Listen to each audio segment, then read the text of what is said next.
नमस्कार दोस्तों, हमारे YouTube चैनल पर एक बार फिर आपका स्वागत है। मध्य प्रदेश अति शिक्षक भर्ती को लेकर एक और बड़ी अपडेट निकलकर सामने आ रही है। जैसा कि आप जानते हैं, विभाग की तरफ से गेस्ट टीचर की मेरिट लिस्ट जारी कर दी गई है। तो यहाँ पर मेरिट लिस्ट में बड़ी गड़बड़ी निकलकर सामने आ रही है। स्कूल मिलने के बाद भी अभ्यर्थियों को ज्वाइनिंग नहीं मिल पा रही। कुल कितने पदों पर मेरिट लिस्ट जारी की गई है, इन सब को लेकर तमाम अपडेट निकलकर सामने आ चुकी है। अगर आप यहाँ देखें, स्कूलों में आधे शैक्षणिक सत्र के बाद नियुक्त किए जा रहे अति शिक्षक, तो लगभग आधा शैक्षणिक सत्र आपका निकल चुका है। उसके बाद गेस्ट टीचर की ज्वाइनिंग कराई जा रही है। आदेशों में भी गड़बड़ी, कहीं स्कूल का नाम नहीं तो भरे पदों में भी अलॉटमेंट, तो कहीं पर स्कूल का नाम ही नहीं है, कहीं कहीं पर भरे पदों पर अलॉटमेंट कर दिया गया है। यानी कि जहां पर पहले से टीचर काम कर रहे हैं उन्हीं स्कूलों को अभ्यर्थियों को दे दिया गया, जिसको लेकर तमाम अभ्यर्थी परेशान हो रहे हैं। यहाँ पर नीचे तमाम जानकारी आपको आगे दी गई है।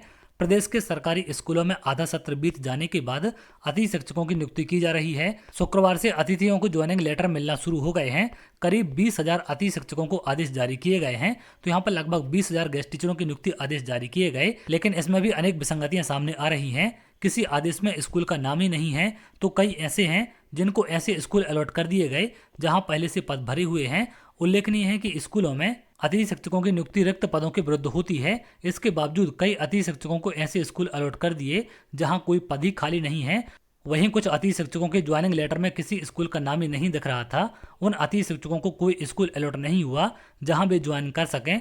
अतिथि शिक्षकों की नियुक्ति उनके स्कोर कार्ड पर निर्भर करती है। जो जानकारी सामने आ रही है उसके अनुसार 200 स्कोर कार्ड तक के अतिथि शिक्षकों के ज्वाइनिंग लेटर जारी किए गए हैं। तो 200 से कम वालों के भी जारी किए गए, 200 से ज्यादा वालों के अलग अलग स्कूल के आधार पर मेरिट जारी की गई है। लेकिन यहाँ पर कुछ चीजें आपकी सही निकलकर सामने आ रही हैं कि कई अभ्यर्थियों को ऐसे स्कूल दे दिए गए हैं जहां पर पहले से टीचर काम कर रहे हैं, या फिर कोई ऐसा स्कूल दे दिया गया है जहां पर कोई भी पद खाली नहीं है। और अभ्यर्थियों के पोर्टल पर स्कूल का नाम आने के बाद लगातार अभ्यर्थी स्कूल पहुंच रहे हैं, तो वहां पर अलग अलग जानकारी निकलकर सामने आ रही है। कहीं पर प्राचार्य उनको मना कर रहे हैं कि हमारे यहाँ पर कोई पद खाली नहीं है, या फिर पहले से टीचर काम कर रहे हैं तो आपको ज्वाइनिंग नहीं मिलेगी। इस प्रकार की तमाम विसंगतियां लिस्ट में निकलकर सामने आ रही हैं। विभाग की तरफ से पोर्टल को सही तरीके से अपडेट नहीं किया गया और खाली पदों की सही जानकारी पोर्टल पर नहीं थी, जिसके चलते तमाम दिक्कतें निकलकर सामने आ रही हैं। हालांकि विभाग की तरफ से कुछ स्कूल ब्लॉक कराए गए थे, लेकिन सभी स्कूल ब्लॉक नहीं हो पाए। अभी भी जानकारी पोर्टल पर सही अपडेट नहीं है। ऐसी तमाम विसंगतियां आगे भी आपको देखने मिलेंगी।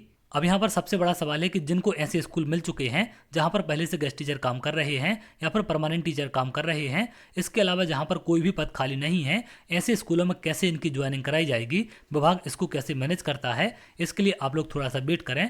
विभाग से क्या आदेश आता है, या फिर विभाग कोई और काउंसलिंग इनकी कराएगा, क्या नए स्कूल इनको अलॉट किए जाएंगे, इन सब को लेकर आगे आपको अपडेट देखने मिल सकती है। अभी जिन भी अभ्यर्थियों को स्कूल का अलॉटमेंट हो चुका है, आप लोग उन स्कूलों पर रिक्वेस्ट भेजें। रिक्वेस्ट भेजने के बाद आपको स्कूल में जाना है और वहां के शाला प्रभारी से आप सत्यापन कराएंगे। उसके बाद एक आपको रेफरेंस कोड मिलेगा।